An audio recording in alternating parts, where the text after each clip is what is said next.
Yeah. Come on in, Dr. Andrews. Okay. Yeah. Just straight down that hall there, to the left. Okay.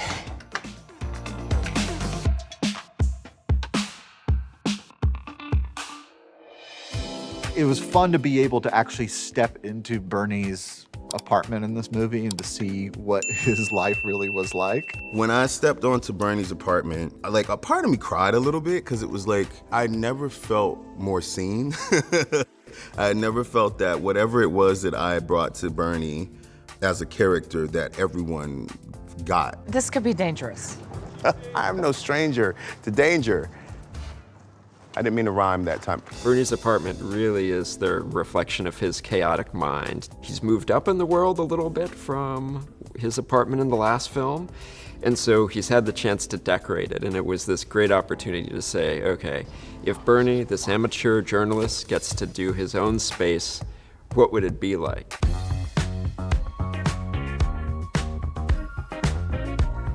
They went to town imagining what his house would be full of. He's got a sort of mind map wall with all the red string. He's got his own little dark room. There were VCRs on the wall. I looked at one point and I noticed that every cassette tape was sort of intricately labeled with like real life things. And then there were stacks of magazines with things about Godzilla, things about Kong. Everything was in character. You could go to the bookshelf and the books are all dog-eared as though Bernie did it. You have this refrigerator filled with Twinkies, bins of surveillance cameras he's been stealing from who knows where. Everything was decked out with so many details you couldn't possibly show them all. Details from off-the-cusp little ad-libs that he had made in the first film were suddenly made flesh on a piece of paper. It's just this chaotic, overwhelming mass of stuff, and yet there's a logic to it. Bernie knows where every single thing is. Have a seat.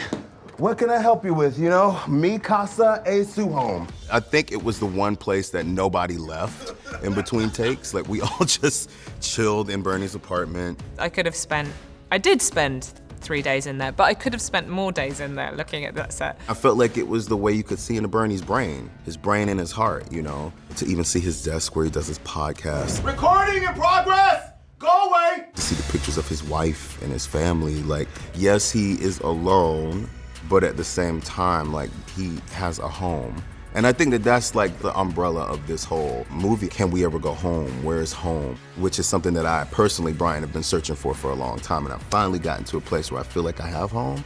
So doing this movie and watching everybody trying to find their way home, including the Titans, is kind of beautiful. It's actually a feel-good movie, you guys. It's a really heartwarming, feel-good movie.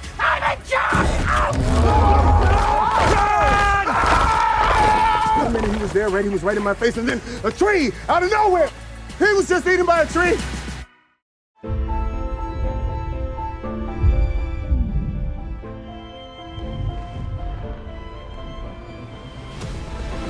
One of the central themes of this film is that family is where you find it, family is what you make of it. And A Nightmare on Monster Hellscape is a wonderful place to raise a family. It's an exciting story because Gia discovers that she is indeed not the last of her kind. It's an entire 𝐈𝐽 civilization protected within Hollow Earth. The 𝐈𝐽 believe that at the end of the world, one of their own will return. Gia is the one that tells Godzilla that he has to help Kong to defeat the Scar King.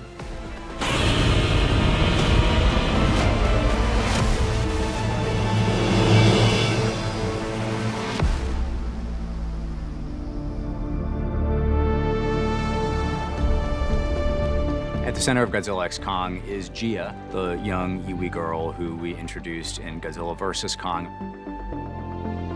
We learned in that film that she was the last of the 𝐈𝐽 tribe, who were the tribe of natives on Skull Island who had a very close relationship with Kong. And in this film, she is getting some kind of message, they're not sure what, but something is reaching out to her from Hollow Earth. Gia.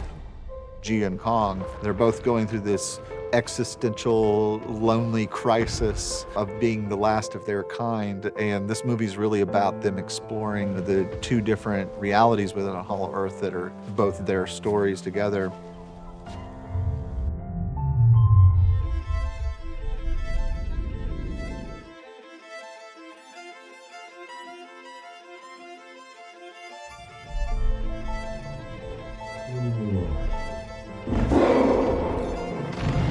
It's sort of paralleled with the Gia and Andrew's relationship.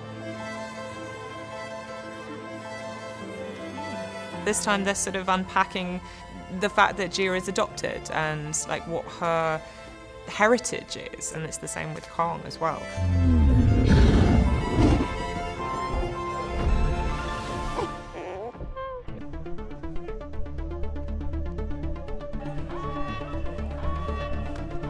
Gia, along with her mother, Dr. Eileen Andrews, Bernie, and a new character called Trapper, go into Hollow Earth and try to discover what this message is, and actually discover that it's a distress signal being sent by an iwi civilization that exists within Hollow Earth.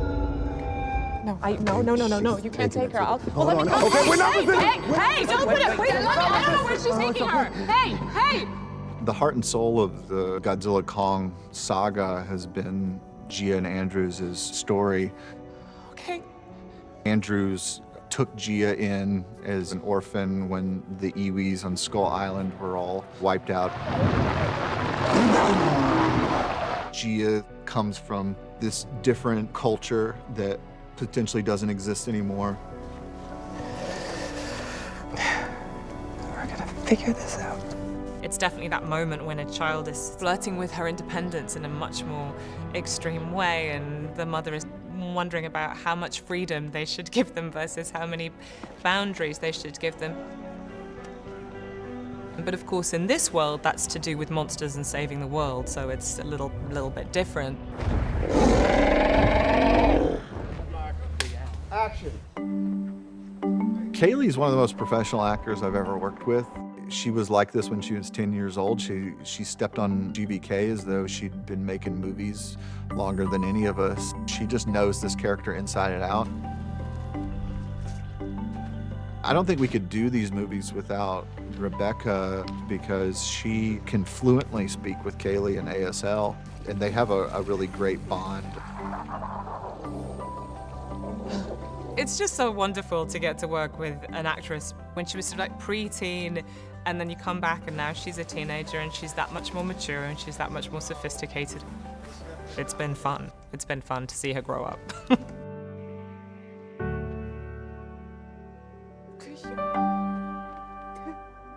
Dr. Andrews has clearly worked very hard to raise her in a world where she believes she's the very last of her kind. Through the course of the film, however, we discover that she's not.